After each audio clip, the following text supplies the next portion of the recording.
Somebody told me a while ago that plants and trees and rocks are more spiritual than we humans. It took me a very long time to kind of toss it around and get a grip of it. But today, when you talked earlier about the environment, the image that came to my mind was of looking at flowers, how they don't have any resistance. So in that sense, they are more spiritual, aren't they? In that sense, they are purer spirit. But we want to quibble just a little bit with the term spirituality, because humans often want to say that material things are not spiritual. In other words, they say you're too materialistic. And it is our understanding that everything is an extension of what you call spirit. Mm-hmm. So, but we can see how someone might say that the parts of your planet who offer less resistance are more spiritual, in the sense that they are not resisting spirit in the way that humans do. The question I came up with was about our food, about genetic engineering. If you can speak to that subject and tell us whether or not we've taken it too far, what we are supposed to do about this. Well, there isn't anything from the non-physical perspective that you are supposed to do or not do. And we would rather say to you that there is much that you are asking for.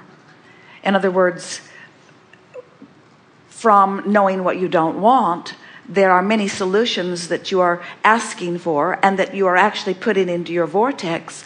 And sometimes you are inspired to them, and then you become the creator of different things.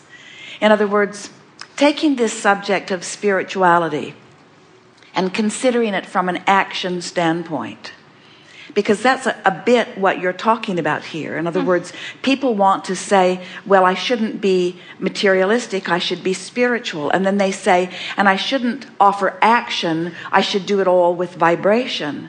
And we say, you don't want to get too carried away with that, or when you prepare your lunch, you'll be standing in your kitchen banging rocks together trying to make fire.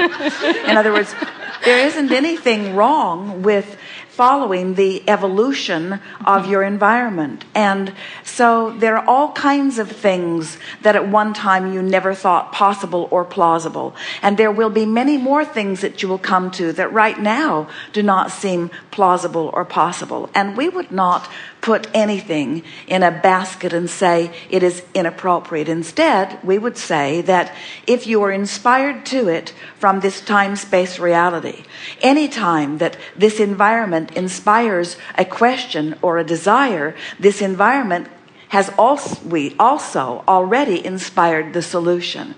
And so it's a fine line about what inspiration is coming to you. And we would not limit ourselves as a species by saying, if it wasn't here when I got here, it shouldn't be here now, because that totally defies the creator that you are and why you are here.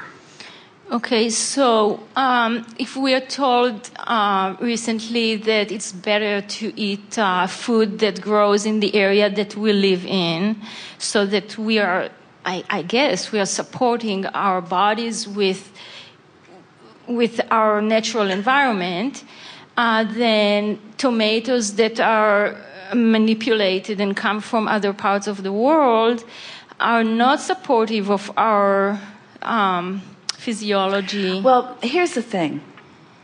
If you have, let's say that through your life experience, you are not feeling the vitality of your physical body in the way you would like it to be, just for an example. So in that diminished vitality, you're requesting more. And vibrationally speaking, it has already been accomplished.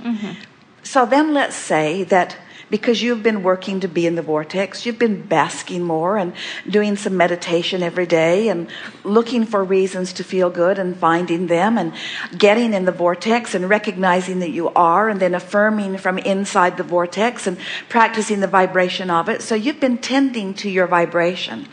You will be inspired to the behavior, to the being in the right place at the right time. All kinds of things by law of attraction will come to you. But if you have all of these things that you've decided are inappropriate, in other words, if you let someone else's opinion about what you should do, especially when their opinion is always selfishly motivated, in other words, and there isn't anything wrong with their opinion being selfishly motivated, everyone's is, but you just don't want to let someone else's selfishly motivated opinion be what guides you. You want your own selfishly motivated opinion to be what motivates you. And so we sort of get what they're talking about. They're saying that if you eat food that is in the area where you were, that it may be food that is better for you, but more of you are transplants than the food you're eating. In other words, if you go further with that, then you would have to say, and don't stray from where you were born either. And only eat what grows in the area where you were born. And we say, oh, this is becoming a global economy. It is a global creative co-creation that is going on. And it is more than global. It is universal. In other words, we are all in this together. And the best of all of it will come together for you as you begin focusing there.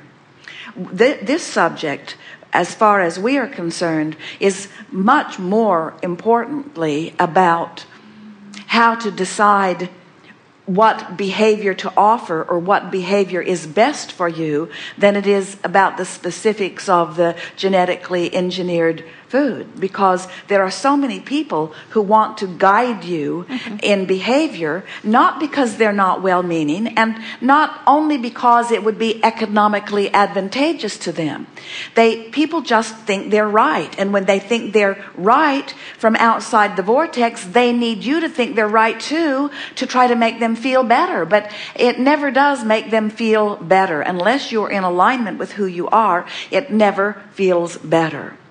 Are you getting, those of you who are consciously aware and deliberately tending to your vortex on a more consistent basis, are you beginning to understand your relationship with food on a more personal level? In other words, don't you find yourself sometimes putting something in your mouth and your whole body reveling that you have put it in your mouth? In other words, that's the cells of your body saying yes to this. In other words, they can feel the importance and the perfection of this. And in no case are they reveling because you grew it in your backyard. Okay.